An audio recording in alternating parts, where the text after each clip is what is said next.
La 205 Turbo 16 part favorite pour le championnat 85 qu'elle va disputer dans son intégralité. Audi, Lancia, Renault et Nissan persistent avec des modèles évolués. Deux 205 sont engagés pour la saison, confiés à Ari Vatanen bien sûr, et Timo Salonen qui rejoint l'équipe. Une troisième voiture est confiée à Bruno Sabi pour quelques épreuves. Jean Todt m'a fait un petit programme pour la première année de championnat du monde avec eux. Bien sûr, il y avait dans l'équipe Ari Vatanen et Timo Salonen qui eux faisaient le programme complet parce qu'ils avaient l'avantage de faire déjà des épreuves sur ce genre de terrain qui était l'essentiel de la saison. On avait beaucoup plus d'épreuves sur terre que sur goudron. Mais bon, donc, dans sa tête, Jean Todt, je l'intéressais pour des épreuves spécifiques comme le Monte-Carlo, le Tour de Corse, le Rallye San Remo, et puis commencer à me mettre en troisième pilote dans des épreuves plus typées.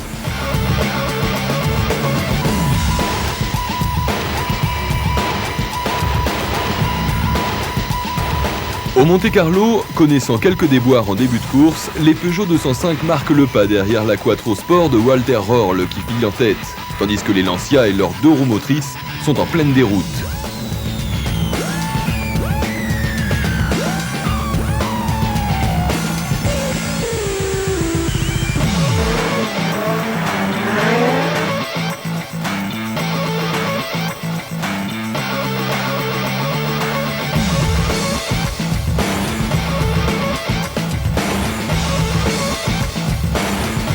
Puis Vatanen reprend confiance en lui et remonte à la vitesse de l'éclair sur l'Audi, se lançant dans un duel sans merci contre Röhrl.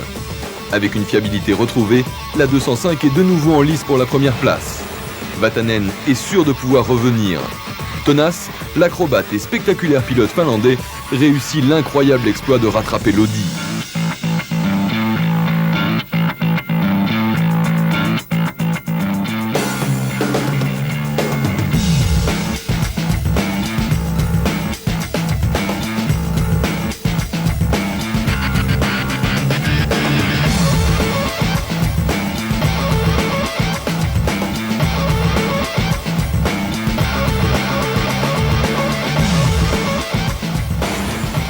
La 205 est rapide, trop rapide, et l'équipage prend finalement 8 minutes de pénalité pour avoir pointé en avance à un contrôle. Avec ce nouveau coup dur, le team Peugeot se fait une raison. Vatanen ne comblera pas son nouveau retard et doit se contenter de la deuxième place. Mais impossible ne semble pas finlandais. Vatanen va tenter un coup de poker sur un choix de pneus dans une des dernières spéciales. Avec courage et brio, Vatanen rattrape encore l'Audi et la dépasse d'1 minute et demie. Peugeot remporte ainsi, après ce rebondissement, le premier rallye de la saison 1985.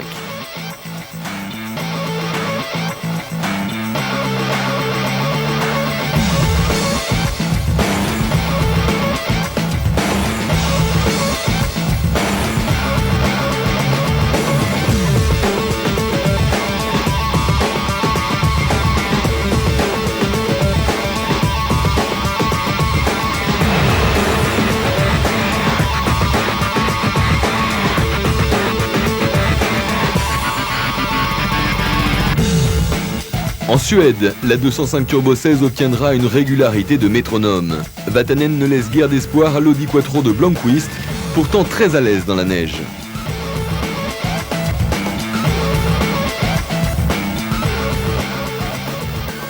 On a fait 5 épreuves chronométrées. Harry est actuellement, je regarde mon papier, à 25 secondes d'avance sur Blomqvist.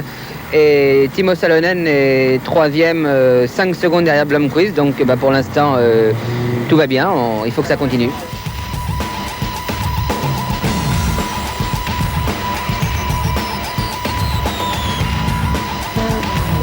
Vatanen leader, Blomqvist l'Audi 2e, Salonen 3e. Ce sera l'immuable classement du rallye jusqu'à l'arrivée. Et Peugeot conforte ainsi son avantage au championnat du monde.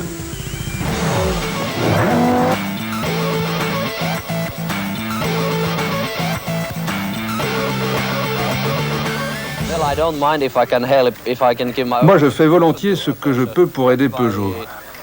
D'ailleurs, la compétition est là pour cela. Et si nous jouons un rôle utile pour l'entreprise, ce qui est normal, c'est avec plaisir que j'y prends part.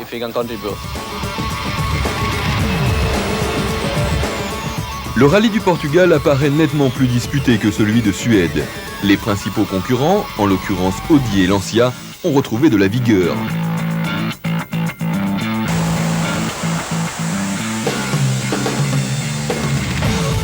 Les spéciales défilent et les voitures de tête se tiennent dans un mouchoir de poche.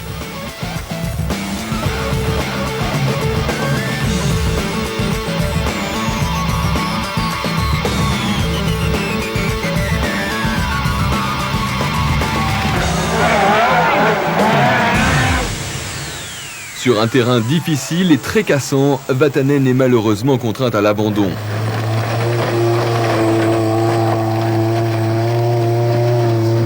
Le point de la journée, il est dur à encaisser puisque Harry a cassé sur bris de rotule et dans une longue spéciale, l'arrière droit s'est complètement affaissé, il n'y avait rien à y faire. Et malheureusement, sa série s'est terminée. Quant à Timo, il a connu une crevaison qui lui a fait perdre 1 minute alors qu'il était très près de Walter Earl. Et puis là, dans la dernière épreuve, on croit savoir qu'il a un problème. On pense que c'est l'embrayage, il arrive, on va voir.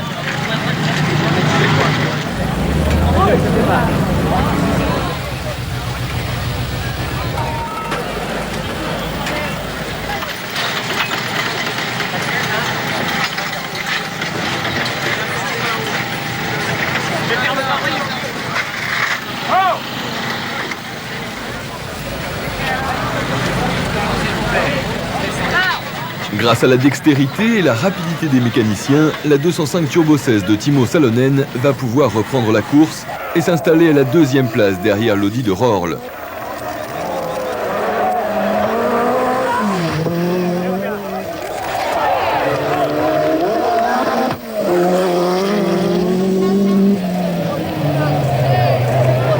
Salonen reçoit alors la consigne d'assurer cette place et de rester dans le sillage de l'Audi. Mais Rorl va connaître à son tour des défaillances, ce qui inverse les rôles.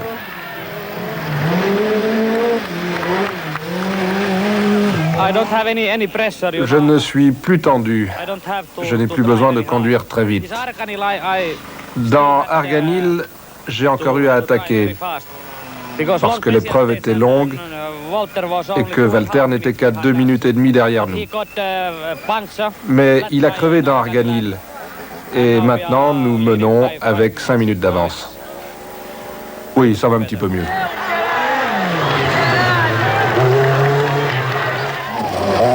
Salonen conservera ainsi sa première place et remporte sa première victoire pour Peugeot.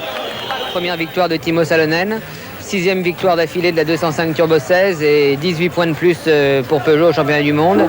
Et surtout une prestation magnifique de toute l'équipe technique dirigée par André de Cortanz qui a permis de porter à bout de bras cette voiture.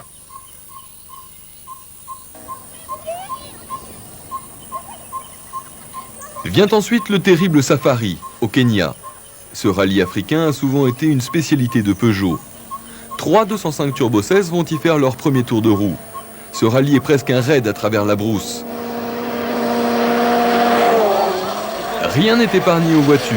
Les bourbiers, la poussière, la rocaille, autant d'obstacles qui mettent à mal les mécaniques.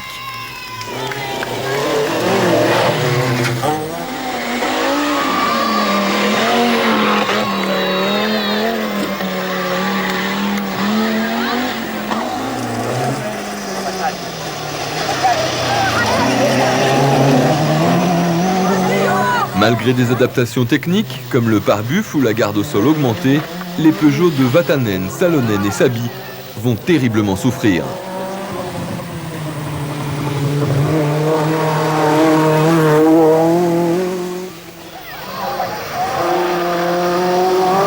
Barrière. 150 mètres.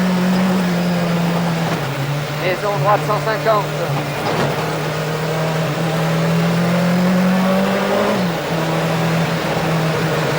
Léger, 1000 mètres. Saby est trahi par sa Turbo 16 dès la 18e étape.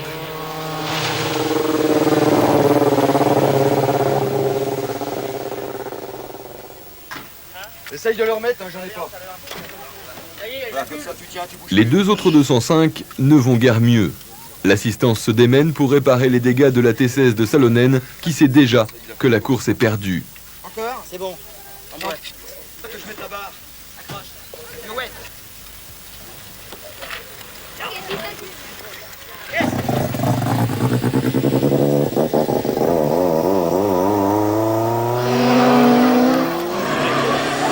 La Toyota de Kankkunen prend la tête, tandis que les 205 peinent à progresser.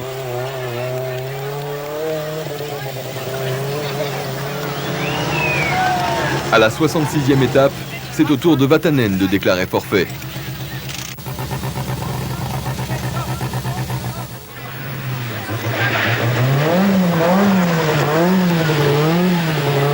Tous les espoirs reposent alors sur Salonen, qui malgré sa bonne volonté et son talent, ne pourra rien faire pour revenir sur les équipages de tête.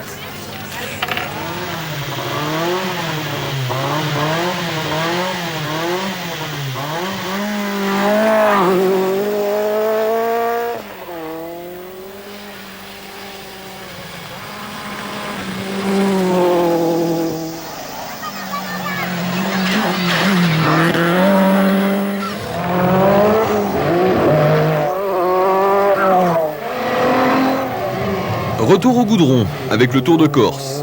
3 Turbo 16 sont encore de la partie avec une nouveauté pour Bruno Sabi, l'Evolution 2.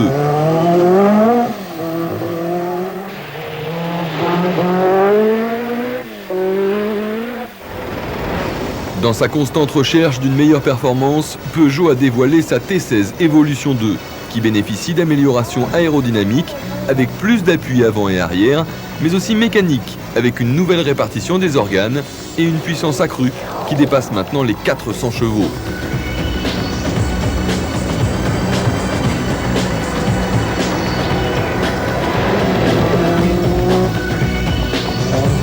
Avec 2 évolutions 1 pour Vatanen et Salonen et une évolution 2 pour Sabi, Peugeot retrouve ses rivaux habituels, Audi et Lancia.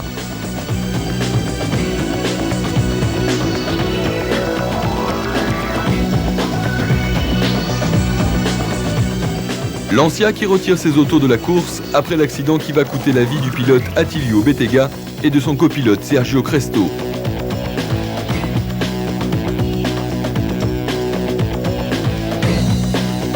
Mais la course continue. Ragnotti prend la tête, Salonen a abandonné et Vatanen connaît des problèmes.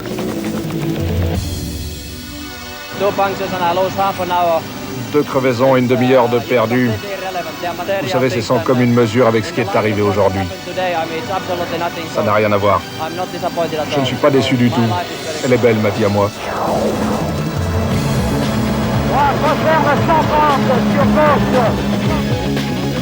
Alors que l'accident de Bettega soulève déjà la suspicion sur le danger des groupes B et leur puissance démesurée, Sabi et son évolution 2 partent à la chasse de la Maxi 5 de Ragnotti.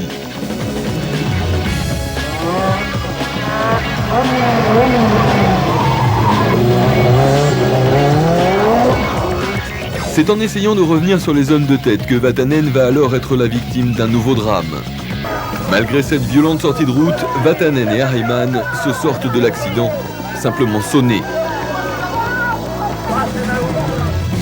En tête, Ragnotti parvient à contenir Sabi et remporte le Tour de Corse.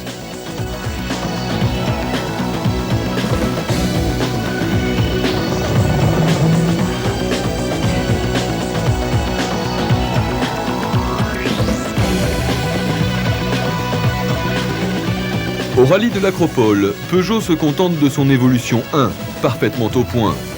Malheureusement, Vatanen casse sa direction dès la deuxième spéciale.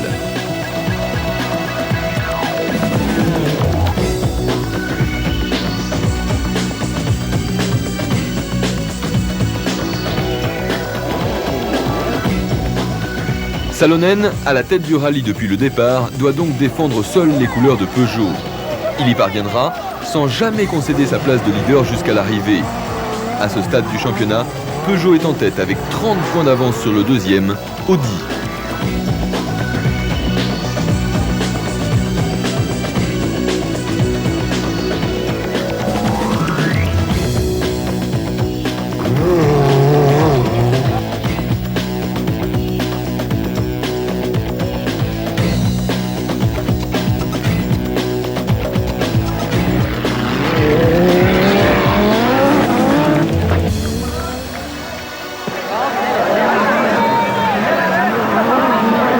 victoire de Timo et de Seppo avec la 205 Turbo 16. Premier temps scratch dans la première épreuve et ils gagnent le rallye. C'est formidable pour eux, c'est formidable pour Peugeot au niveau du championnat du monde. Audi a le dessous, mais un jour ils auront le dessus. C'est la course automobile. Un jour on est devant, un jour on est derrière. Aujourd'hui on est un peu devant.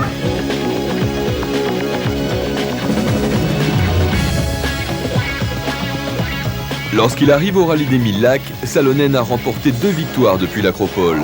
En Nouvelle-Zélande d'abord, en Argentine ensuite, laissant peu de chance à Audi de revenir au score malgré la participation de la Quattro Sport Evolution. Lancia est également présent, mais ses chances au championnat sont nulles. Gravement accidenté en Argentine, Vatanen est remplacé par Grundle, pas encore habitué à la puissance de la Peugeot. Salonen doit donc aller chercher la victoire seul contre Audi et Lancia.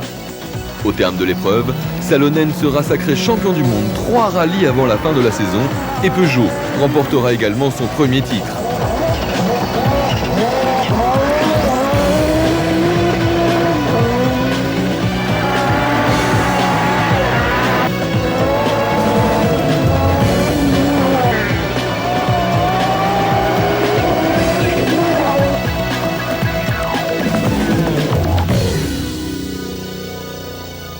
C'est la réussite du travail d'une équipe, c'est la réussite d'un projet de toute une entreprise qui s'appelle Peugeot et je crois que c'est quelque chose de très satisfaisant. Jean Todt et son équipe ont été absolument remarquables, et je veux dire absolument toute son équipe. Les ingénieurs de la direction technique de PSA et de la direction des études d'automobile Peugeot doivent se sentir très fiers et que toute la société doit être aujourd'hui très fière du résultat obtenu et du fait que nous soyons champions du monde des rallyes. Tenant du titre, Peugeot attaque la saison 86 en grand favori. Cette fois, l'évolution 2 est parfaitement au point et peut répondre à une concurrence réveillée. Lancia a laissé tomber sa 037 à 2 roues motrices pour présenter sa Delta S4, reprenant l'architecture de la Turbo 16. 4 roues motrices et moteur central. D'autres concurrents comme Austin et sa Metro 6 R4 tentent aussi leur chance.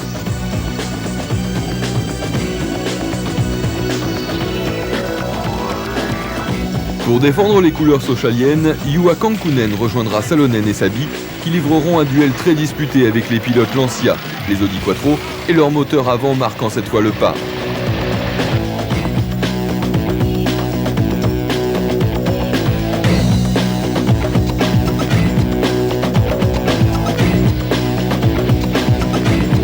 L'écurie italienne gagne au Monte Carlo, en Argentine, au San Remo et à l'Olympus Rally.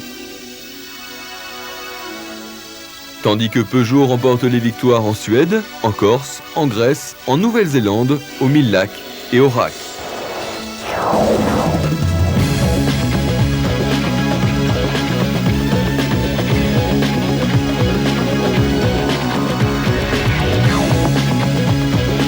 Mais à quel prix ? Les groupes B dépassent les 400 chevaux et ne laissent que peu de place à l'erreur. Henri Toivonen et son coéquipier Piironen perdront ainsi la vie en Corse, rendant la victoire de Bruno Sabi très amère.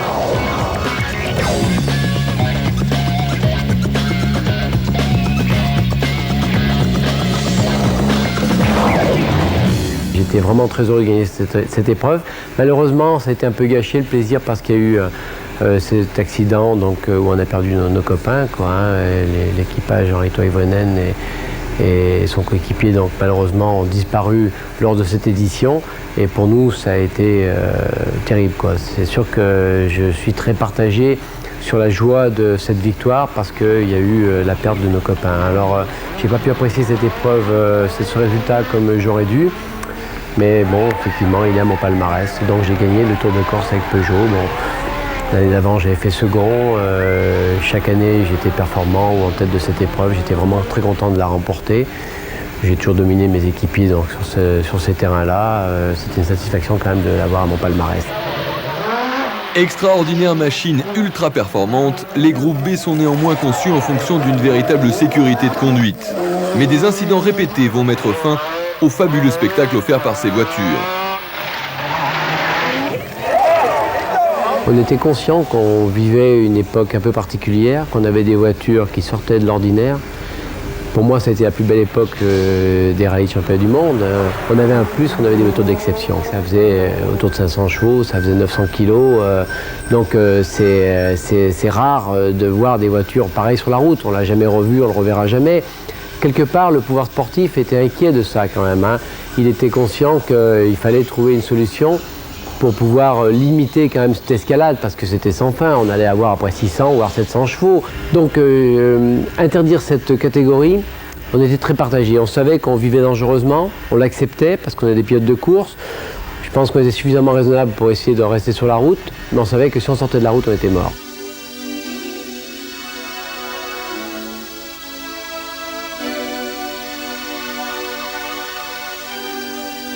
Peugeot aura ainsi juste le temps de conquérir le titre mondial pour une deuxième fois consécutive avant d'emmener la Turbo 16 vers d'autres aventures.